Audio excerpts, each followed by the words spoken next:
గంజాయి గానీ, లేకపోతే డ్రగ్స్ గానీ నేను ఎన్నోసార్లు చెప్పా. ఏళ్ల తరబడి ఉంది. దాని వినియోగం క్రమంగా పెరుగుతోంది. మనం చైతన్యపరచాల్సింది యువతరాన్ని.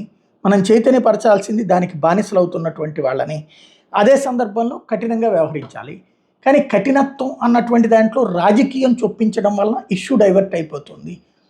దొరికినటువంటోళ్ళు ఎక్కడన్నా వైఎస్ఆర్ కాంగ్రెస్ పార్టీ మూలాలుంటే దాన్ని బేస్ చేసుకోవడం. లేకపోతే అప్పుడెప్పుడో 2 షిప్పులు ఎంత డ్రగ్స్ జగనే అన్నారు. దాంట్లో ఏలు కూడా కదలలేదు. బేసిక్ ఎందుకని అది కానే కాదని తేలిపోయింది. కానీ ఇక్కడ ప్రచారం అదే చేసుకుంటూ వచ్చాం. ఇప్పుడు గంజాయి అంతా ఆగిపోయింది అంటున్నాం. తాజా గంజాయి దొరుకుతుంటే వేరే వాళ్ళదని చెప్తున్నాం. ఇదే మేము కంట్రోల్ చేస్తున్నాం అంటున్నాం. అప్పుడు గంజాయి పట్టుకున్నారు. బేసిక్గా గంజాయి డ్రగ్స్ నియంత్రణలో ఈ ద్వంద్వ నాల్కల ధోరణి ఏదైతే వైసీపీ వల్లనే అనేది, అప్పుడేం వైసీపీ ప్రభుత్వం వలన వాళ్లే పెంచారు, ఇప్పుడు కూడా వైసీపీ వాళ్ళ వలన అన్నటువంటి ప్రచారం. జగన్ తీసుకెళ్ళి లోపలేసేయచ్చు కదా, డ్రగ్స్ గంజాయి అతనే అమ్మిస్తుంటే ఎవడొద్దన్నాడు.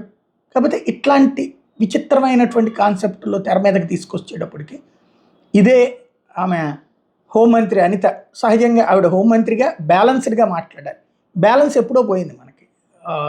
ఇప్పుడు ప్రస్తుతం జరుగుతున్నదంతా political policing, political governance, political departments నడుస్తున్నాయి.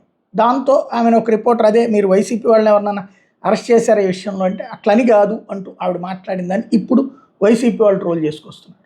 మళ్ళీ చెప్తున్నా, ఒకానొక సందర్భంలో గాంజా ఇంతవరకు పెరిగిపోవడానికి గల కారణం ఏంటంటే గత ప్రభుత్వాల తాలూకా నిర్లక్ష్యం అవనియండి, చేతకంతనం అవనియండి, కొంతమంది ఆ వైఎస్ఆర్సీపీ నాయకుల తాలూకా మెయిన్ రిసోర్స్ కూడా అదే అయిపోయింది సంపాదనకి కూడా.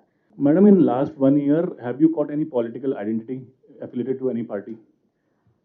నో అలాంటిదేం లేదు. బట్ మేము రెగ్యులర్గా అంటే పొలిటికల్ ఐడెంటిటీ గురించి మేము చేయడానికని చేయట్లేదు. బట్